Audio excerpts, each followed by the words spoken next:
MRR news ప్రతి దృశ్యం ప్రజాపక్షం నినాదంతో ఆరుభవించి సుమారు 8 వసంతాలు పూర్తి చేసుకున్న శుభ సందర్భంగా 2 తెలుగు రాష్ట్రాల్లో పనిచేస్తున్న స్టాఫ్ రిపోర్టర్లకు, జోనల్ ఇన్ఛార్జ్లకు, జిల్లా కోఆర్డినేటర్లకు, జిల్లా బ్యూరో చీఫ్లకు, క్రైమ్ బ్యూరో చీఫ్లకు, 2 తెలుగు రాష్ట్రాల్లో పనిచేస్తూ ఉన్న అన్ని నియోజకవర్గాల స్ట్రింగర్లకు, MRR news digital media providers కి, ఎంఎస్ఓలకు, సబ్ ఎడిటర్స్ కి, యాంకర్స్ కి, కెమెరామెన్లకు, ఆంధ్రప్రదేశ్ మరియు తెలంగాణ రాష్ట్రాల్లో పనిచేస్తున్న సిబ్బందికి, MRR న్యూస్ ఛానల్ వీక్షిస్తున్న ప్రేక్షకులకు ఇవే మా హార్దిక శుభాకాంక్షలు.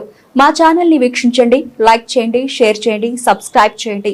గ్రామీణ ప్రాంతం నుండి పట్టణాల వరకు ప్రతి సమస్యను అధికారుల దృష్టికి తీసుకెళ్లి సమస్య పరిష్కారానికి కృషి చేస్తూ ఉన్న MRR న్యూస్ ప్రతి దృశ్యం ప్రజాపక్షం నినాదంతో ఆరంభమై నేటికి 8 వసంతాలకు చేరువలో ఉన్న MRR న్యూస్ ఛానల్ అతి త్వరలో విశాఖపట్నం, విజయవాడ, గుంటూరు, చిత్తూరు, నెల్లూరు, శ్రీకాకుళం, కర్నూలు, పల్నాడు జిల్లా, విజయనగరం, బాపట్ల, నల్గొండ, హైదరాబాద్, నిర్మల్, ఆదిలాబాద్, సిద్దిపేట జిల్లాల్లో ప్రసారాలు టెలికాస్ట్ కానున్నాయని MRR news managing director M Raja తెలియజేశారు. బులెటిన్ ముగించే ముందు ఈ రోజున ఈ విధంగా కోడెల కుటుంబంపై మనం ప్రెస్ మీట్ పెట్టుకోవటం కొంత బాధ అనిపించిన తప్పని పరిస్థితి. ఆ రోజున 2014-19 కాలంలో సత్తనపల్లి నియోజకవర్గంలో కోడెల గారు చేయని అభివృద్ధి లేదు. అలాంటి గొప్ప మనిషి కడుపును పుట్టినటువంటి డాక్టర్ కోడెల శివరాం గారు ఏం చేశారనేది సత్తనపల్లి నియోజకవర్గ ప్రజలందరికీ తెలుసు. ఆ రోజున 14-19 కాలంలో ఎస్సీ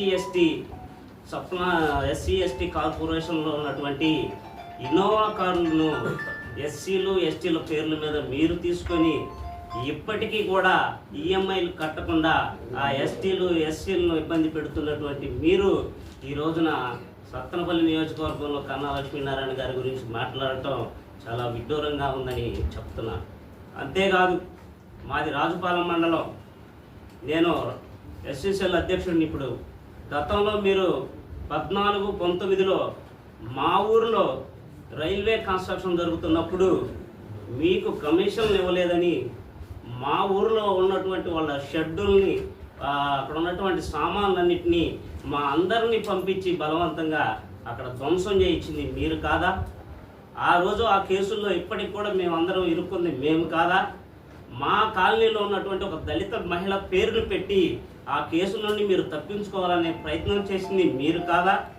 ఇన్ని పనులు చేసినటువంటి, అక్రమైన పనులు చేసినటువంటి మీరు ఈ రోజున నా కన్నా లక్ష్మీనారాయణ గారిపై ఆరోపణలు చేయటం దుర్మార్గమైన చర్య అని మీ అందరికీ తెలియజేస్తూ, ఈ రోజున కొండమూడు పేరచర్ల హైవే రోడ్డు అద్భుతంగా పరుగులు పెడుతుందంటే ఆ కాలంలో మీరెందుకు చేయలేకపోయానని అడుగుతున్నాం. ఎన్నో ప్రాణాలు పోయాయి, ఎంతోమంది కాళ్ళు చేతులు విరిగాయి. ఈ రోజున ఆ కుటుంబాలు కన్నా లక్ష్మీనారాయణ గారు ఆ టైంలో ఉంటే నా కొడుకు బతికేవాడు, నా కుటుంబంలో కాళ్ళు చేతులు ఇరుక్కుండా మాకు భారంగా లేకుండా ఉండేవాళ్ళని ఆ కుటుంబాలు మొత్తుకుంటున్నాయి, కన్నా లక్ష్మీనారాయణ గారిని ఆరాధిస్తున్నాయని తెలియజేస్తూ ఈ అవకాశాన్ని ఇచ్చిన అందరికీ సెలవు.